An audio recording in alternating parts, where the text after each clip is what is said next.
Chapter 5 A short one, showing, among other matters, how Mr. Pickwick undertook to drive, and Mr. Winkle to ride, and how they both did it.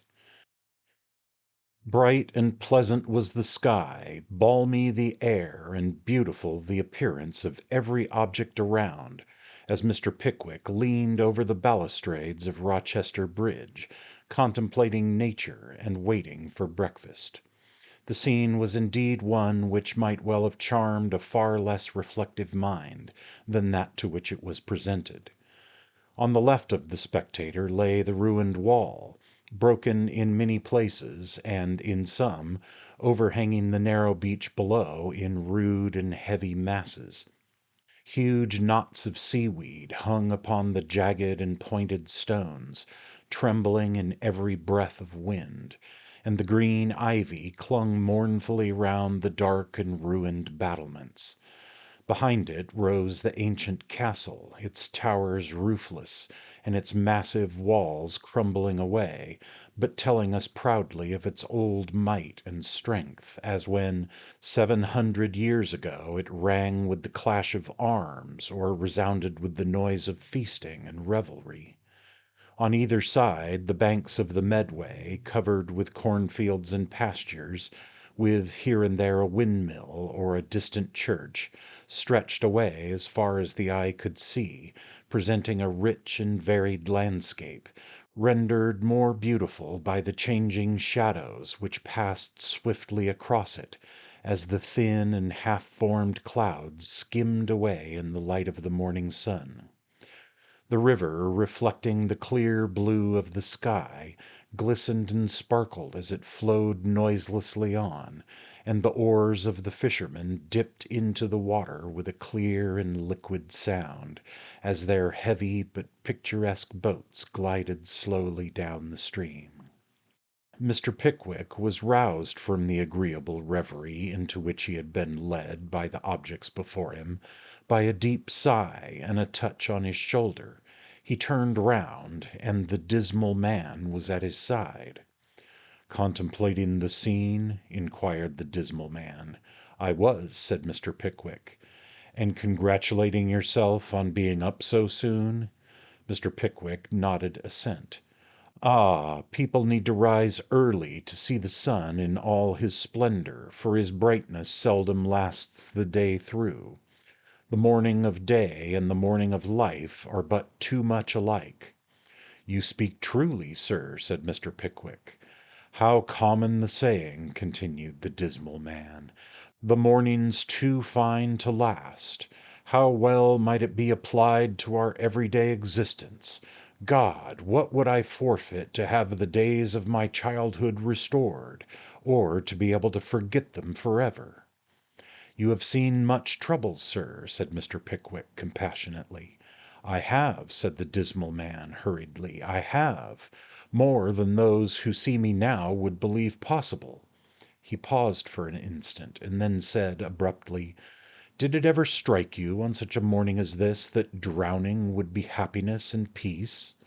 "God bless me, no," replied Mr. Pickwick, edging a little from the balustrade, as the possibility of the dismal man's tipping him over by way of experiment occurred to him rather forcibly. "I have thought so often," said the dismal man, without noticing the action. "The calm, cool water seems to me to murmur an invitation to repose and rest. A bound, a splash, a brief struggle, there is an eddy for an instant, it gradually subsides into a gentle ripple, the waters have closed above your head, and the world has closed upon your miseries and misfortunes forever." The sunken eye of the dismal man flashed brightly as he spoke, but the momentary excitement quickly subsided, and he turned calmly away as he said, "There, enough of that. I wish to see you on another subject. You invited me to read that paper the night before last, and listened attentively while I did so." "I did," replied Mr. Pickwick, "and I certainly thought—" "I asked for no opinion," said the dismal man, interrupting him, "and I want none. You are travelling for amusement and instruction. Suppose I forward you a curious manuscript. Observe, not curious because wild or improbable, but curious as a leaf from the romance of real life. Would you communicate it to the club of which you have spoken so frequently?" "Certainly," replied Mr. Pickwick, "if you wished it, and it would be entered on their transactions." "You shall have it," replied the dismal man. "Your address," and Mr. Pickwick having communicated their probable route, the dismal man carefully noted it down in a greasy pocket book, and resisting Mr. Pickwick's pressing invitation to breakfast, left that gentleman at his inn and walked slowly away. Mr. Pickwick found that his three companions had risen and were waiting his arrival to commence breakfast, which was ready laid in tempting display. They sat down to the meal, and broiled ham, eggs, tea, coffee, and sundries began to disappear with a rapidity which at once bore testimony to the excellence of the fare, and the appetites of its consumers. "Now, about Manor Farm," said Mr. Pickwick. "How shall we go?" "We had better consult the waiter, perhaps," said Mr. Tupman, and the waiter was summoned accordingly. "Dingley Dell, gentlemen? 15 miles, gentlemen, cross road. Post chaise, sir?" "Post chaise won't hold more than 2," said Mr. Pickwick. "True, sir. Beg your pardon, sir. Very nice 4-wheel chaise, sir. Seat for 2 behind. One in front for the gentleman that drives. Oh, beg your pardon, sir. That'll only hold 3." "What's to be done?" said Mr. Snodgrass. "Perhaps one of the gentlemen would like to ride, sir," suggested the waiter, looking towards Mr. Winkle. "Very good saddle horses, sir. Any of Mr. Wardle's men coming to Rochester, bring 'em back, sir." "The very thing," said Mr. Pickwick. "Winkle, will you go on horseback?" Now Mr. Winkle did entertain considerable misgivings in the very low recesses of his own heart relative to his equestrian skill, but as he would not have them even suspected on any account, he at once replied with great hardihood, "Certainly, I should enjoy it of all things." Mr. Winkle had rushed upon his fate. There was no resource. "Let them be at the door by 11," said Mr. Pickwick. "Very well, sir," replied the waiter. The waiter retired, the breakfast concluded, and the travellers ascended to their respective bedrooms to prepare a change of clothing to take with them on their approaching expedition.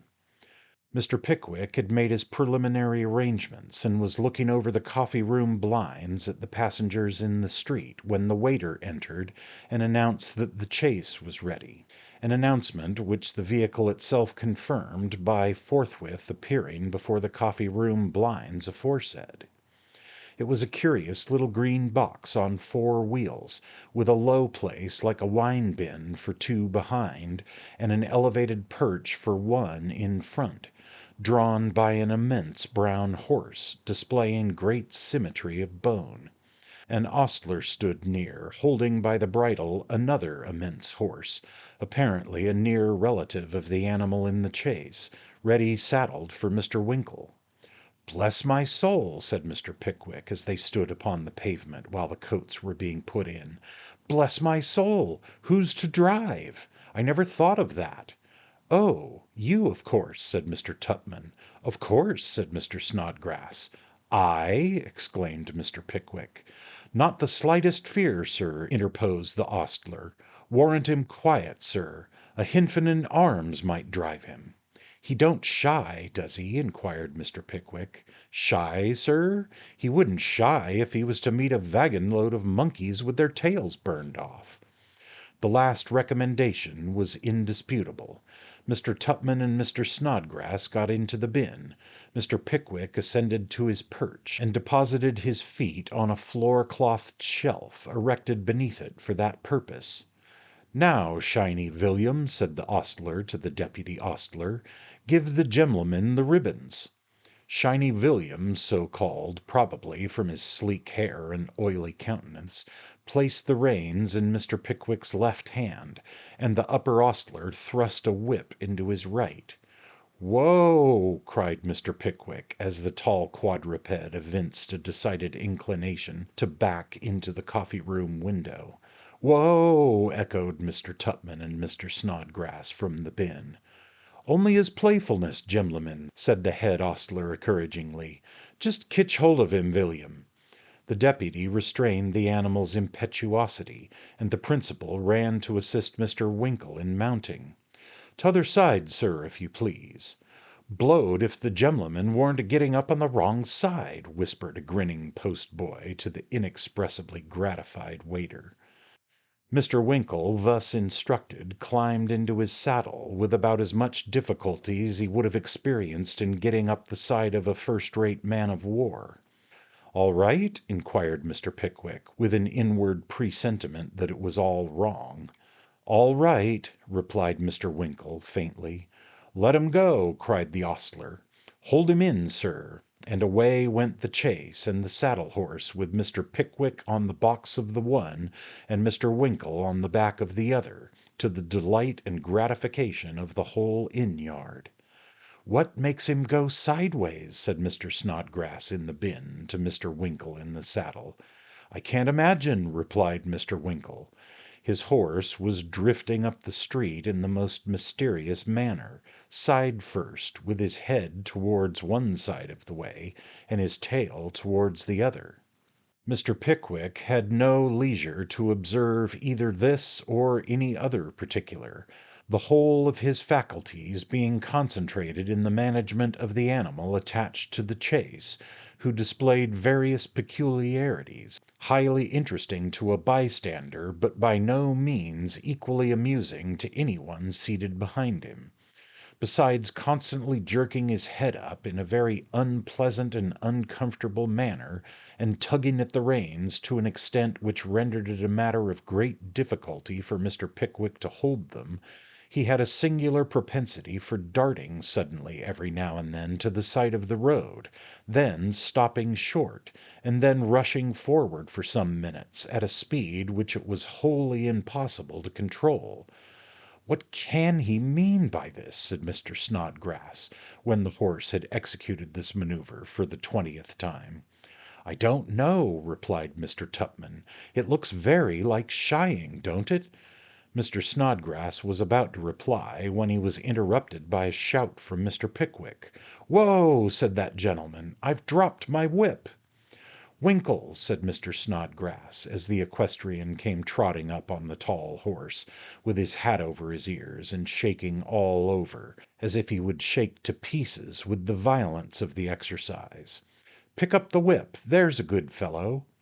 Mr. Winkle pulled at the bridle of the tall horse till he was black in the face, and having at length succeeded in stopping him, dismounted, handed the whip to Mr. Pickwick, and grasping the reins, prepared to remount. Now, whether the tall horse, in the natural playfulness of his disposition, was desirous of having a little innocent recreation with Mr. Winkle, or whether it occurred to him that he could perform the journey as much to his own satisfaction without a rider as with one, are points upon which, of course, we can arrive at no definite and distinct conclusion. By whatever motives the animal was actuated, certain it is that Mr. Winkle had no sooner touched the reins than he slipped them over his head and darted backwards to their full length. "Poor fellow," said Mr. Winkle soothingly. "Poor fellow. Good old horse." The "poor fellow" was proof against flattery. The more Mr. Winkle tried to get nearer him, the more he sidled away, and notwithstanding all kinds of coaxing and wheedling, there were Mr. Winkle and the horse going round and round each other for 10 minutes, at the end of which time each was at precisely the same distance from the other as when they first commenced, an unsatisfactory sort of thing under any circumstances, but particularly so in a lonely road, where no assistance can be procured. "What am I to do?" shouted Mr. Winkle, after the dodging had been prolonged for a considerable time. "What am I to do? I can't get on him." "You had better lead him till we come to a turnpike," replied Mr. Pickwick from the chaise. "But he won't come," roared Mr. Winkle. "Do come and hold him." Mr. Pickwick was the very personation of kindness and humanity. He threw the reins on the horse's back, and having descended from his seat, carefully drew the chaise into the hedge, lest anything should come along the road, and stepped back to the assistance of his distressed companion, leaving Mr. Tupman and Mr. Snodgrass in the vehicle. The horse no sooner beheld Mr. Pickwick advancing towards him with the chaise whip in his hand, than he exchanged the rotary motion in which he had previously indulged for a retrograde movement of so very determined a character that it at once drew Mr. Winkle, who was still at the end of the bridle, at a rather quicker rate than fast walking, in the direction from which they had just come. Mr. Pickwick ran to his assistance, but the faster Mr. Pickwick ran forward, the faster the horse ran backward. There was a great scraping of feet and kicking up of the dust, and at last Mr. Winkle, his arms being nearly pulled out of their sockets, fairly let go his hold. The horse paused, stared, shook his head, turned round, and quietly trotted home to Rochester, leaving Mr. Winkle and Mr. Pickwick gazing on each other with countenances of blank dismay. A rattling noise at a little distance attracted their attention. They looked up. "Bless my soul!" exclaimed the agonized Mr. Pickwick. "There's the other horse running away!" It was but too true. The animal was startled by the noise, and the reins were on his back. The results may be guessed. He tore off with the four-wheeled chaise behind him, and Mr. Tupman and Mr. Snodgrass in the four-wheeled chaise. The heat was a short one. Mr. Tupman threw himself into the hedge. Mr. Snodgrass followed his example. The horse dashed the four-wheeled chaise against a wooden bridge, separated the wheels from the body and the bin from the perch, and finally stood stock still to gaze upon the ruin he had made. The first care of the two unspilt friends was to extricate their unfortunate companions from their bed of quickset, a process which gave them the unspeakable satisfaction of discovering that they had sustained no injury beyond sundry rents in their garments and various lacerations from the brambles.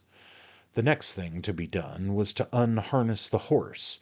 This complicated process having been effected, the party walked slowly forward, leading the horse among them, and abandoning the chaise to its fate. An hour's walk brought the travellers to a little roadside public house with two elm trees, a horse trough, and a signpost in front, one or two deformed hay-ricks behind, a kitchen garden at the side, and rotten sheds and mouldering outhouses jumbled in strange confusion all about it. A red-headed man was working in the garden, and to him Mr. Pickwick called lustily, "Hullo, there!" The red-headed man raised his body, shaded his eyes with his hand, and stared, long and coolly, at Mr. Pickwick and his companions. "Hullo, there!" repeated Mr. Pickwick. "Hullo," was the red-headed man's reply. "How far is it to Dingley Dell?" "Better 7 mile." "Is it a good road?" "No, 'tain't." Having uttered this brief reply, and apparently satisfied himself with another scrutiny, the red-headed man resumed his work. "We want to put this horse up here," said Mr. Pickwick. "I suppose we can, can't we?" "Want to put that 'ere horse up, do 'ee?" repeated the red-headed man, leaning on his spade. "Of course," replied Mr. Pickwick, who had by this time advanced, horse in hand, to the garden rails. "Missus!" roared the man with the red head, emerging from the garden and looking very hard at the horse. "Missus!" A tall, bony woman, straight all the way down, in a coarse blue pelisse, with the waist an inch or two below her armpits, responded to the call. "Can we put this horse up here, my good woman?" said Mr. Tupman, advancing and speaking in his most seductive tones. The woman looked very hard at the whole party, and the red-headed man whispered something in her ear. "No," replied the woman, after a little consideration. "I'm afeard on't." "Afraid!" exclaimed Mr. Pickwick. "What's the woman afraid of?" "It got us in trouble last time," said the woman, turning into the house. "I won't have nothing to say to 'un." "Most extraordinary thing I have ever met with in my life," said the astonished Mr. Pickwick. "I really believe," whispered Mr. Winkle, as his friends gathered round him, "that they think we have come by this horse in some dishonest manner." "What!" exclaimed Mr. Pickwick in a storm of indignation. Mr. Winkle modestly repeated his suggestion. "Hullo, you fellow!" said the angry Mr. Pickwick. "Do you think we stole the horse?" "I'm sure ye did," replied the red-headed man, with a grin which agitated his countenance from one auricular organ to the other. Saying which, he turned into the house and banged the door after him. "It's like a dream!" ejaculated Mr. Pickwick. "A hideous dream! The idea of a man's walking about all day with a dreadful horse that he can't get rid of!" The depressed Pickwickians turned moodily away, with the tall quadruped, for which they all felt the most unmitigated disgust, following slowly at their heels. It was late in the afternoon when the four friends and their four-footed companion turned into the lane leading to Manor Farm, and even when they were so near their place of destination, the pleasure they would otherwise have experienced was materially damped as they reflected on the singularity of their appearance and the absurdity of their situation. Torn clothes, lacerated faces, dusty shoes, exhausted looks, and, above all, the horse. Oh, how Mr. Pickwick cursed that horse! He had eyed the noble animal from time to time with looks expressive of hatred and revenge. More than once he had calculated the probable amount of the expense he would incur by cutting his throat. And now the temptation to destroy him or to cast him loose upon the world rushed upon his mind with tenfold force. He was roused from a meditation on these dire imaginings by the sudden appearance of two figures at the turn of the lane. It was Mr. Wardle and his faithful attendant, the fat boy.